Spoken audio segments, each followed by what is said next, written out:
यहाँ ठहरो जरा। ये देखो, ये जो लड़कियां हैं ना, इनके खानदानों को अच्छी तरह जानती हूँ मैं। ये सब शहर के मशहूर घराने हैं। देखना कैसी अच्छी लड़कियां तलाश करूंगी मैं। क्या बात है मोहतरमा आज़मी, रिश्ते करवाने का काम इतना प्रोफेशनली और सिस्टमेटिकली कभी नहीं देखा। कसम ले ले मुझसे। मुझे बताओ ना, मैंने क्या गलत किया है? वो वक्त चला गया जब लड़कियों को शादियों में पसंद किया जाता था। अगर दादी का बस चले ना भाई, तो हमारे साथ साथ बाबा की भी शादी करा दे। ये तो अब इसी पे बैठी रहेंगी। चुप हो जाओ, जो मैं कह रही हूँ वो लिखो। असलेहान गुडेकली। असलेहान गुडेकली, हाँ। पर ये लड़की है कौन? तुम नहीं पहचाने इसको? ये मरवत है, तुम्हारे अंकल की बीवी की बहन। मुझे याद है जरा ये उसके बहनोई की बहन की दोस्त है। अब समझे तुम? सच बताऊं, कुछ याद नहीं आ रहा मुझे।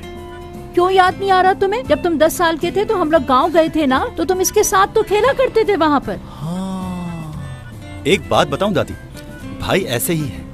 अक्सर भाई लड़कियों के साथ खेल कूद कर भूल जाया करते हैं। हाँ, जैसे तुम तो बहुत ही नेक और शरीफ हो। अच्छा छोड़ो। अरे ये कैसी प्यारी है। ये तो बहुत तमीजदार और सुलझी हुई लग रही है। मॉन्टेसरी टीचर है और खाना बहुत अच्छा पकाती है। अच्छे लंबे कद की है और बहुत स्मार्ट है।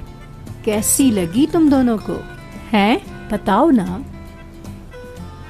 हाँ बस ठीक है, कोई इतनी खास भी नहीं है ये दादी। एक दफा कहीं मिल लो ना इससे तुम। लड़की भी तो पसंद आनी चाहिए ना दादी मुझे। और तुम दुरुक? नहीं दादी, मेरे टाइप की तो ये बिल्कुल भी नहीं है। मुझे तो बड़ी पटाखा किस्म की लड़की अच्छी लगती है। हाँ, तुम्हें तो वो लड़कियां अच्छी लगती हैं जो किसी काम की नहीं होती, लकड़ी की तरह दुबली पतली और मरियल। औरत को तो बहुत काम करने होते हैं, उसे तो बहुत सेहतमंद और मजबूत होना चाहिए।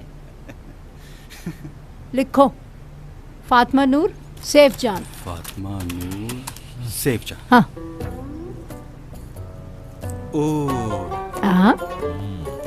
ओह, इसे कहते हैं लड़की। जबरदस्त। दादी जान, इसका नंबर तो बताइए।